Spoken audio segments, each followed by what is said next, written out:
We in trouble.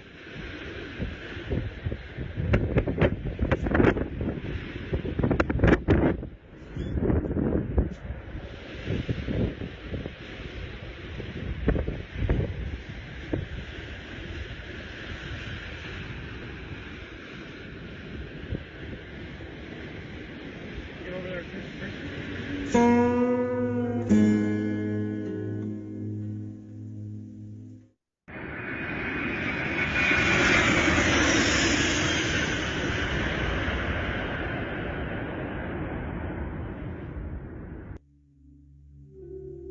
And so the guy right there with the phone is actually the director of the LBT, and he showed us his images in his phone, and that was really cool just seeing the DC-10 come by. And I've seen it like in images, but knowing that it was that close to the building was really unique and just flying so low.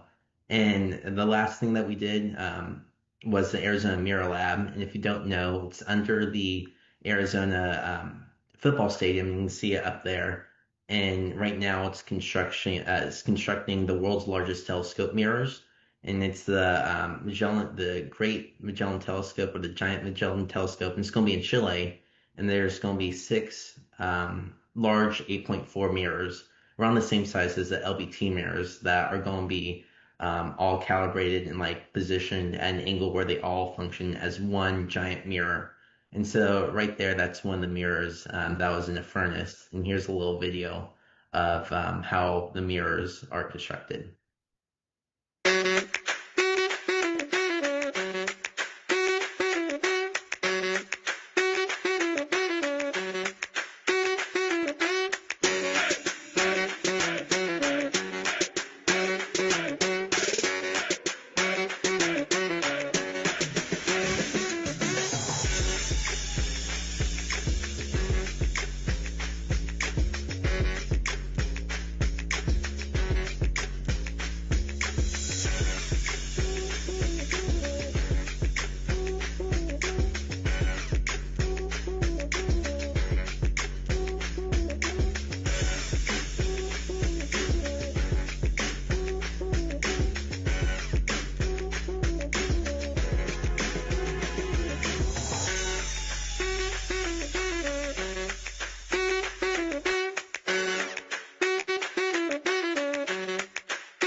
So right there, the image of the furnace, that was actually one of the mirrors that was being cooled down. And like it said, it takes around 3 months to cool the mirrors before it can be taken out and polished. And the glass itself, up on the mountain, Professor McCarthy handed us some of the glass, and the glass is really big. It's around a pound of just like a huge brick of glass. It's not sharp or anything, but it's made in Japan and it's shipped over. And that's how the Mirror Lab works. And that's the end of the whoops. That's the end of the presentation. I want to thank all the members of MAS, and especially Mr. Steve Wright and all of them for allowing me to do this. So thank you all so much.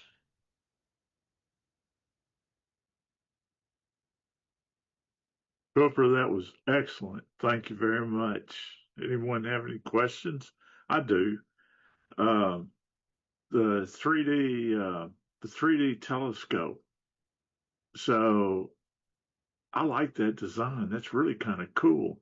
The rings that held the wooden dowels for there those were 3D printed, right? Yes, basically everything in the telescope was 3D printed except like the eyepiece and the mirror and such.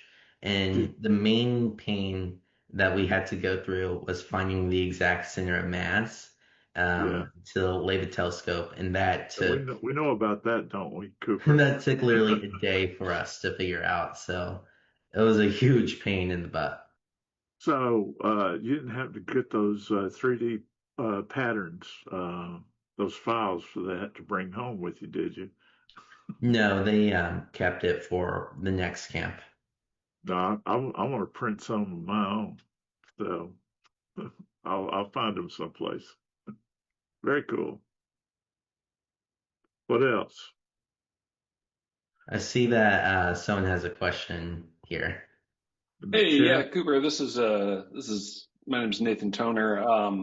I actually had to join late. Sorry about that, but can you just recap for me what this was all a part of? Like, was it who was the camp through, that kind of thing? It seems like a really cool opportunity, and I'm Yeah, kind of curious if my nephew might be interested in a couple of years. So, the camp was through University of Arizona, and it was founded in 1988, and it actually has a Wikipedia page, which I found out in the middle of the camp. But it's through the University of Arizona, and you can apply online. And Dr. McCarthy runs it. He has been a professor at the University of Arizona for a very long time, and currently teaches graduates, I think. that's great. Looks like it was a lot of fun.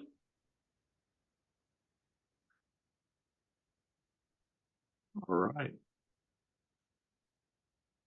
Well, Cooper, that was quite an experience. Thank you very much. We enjoyed you sharing it with us, and the videos were great.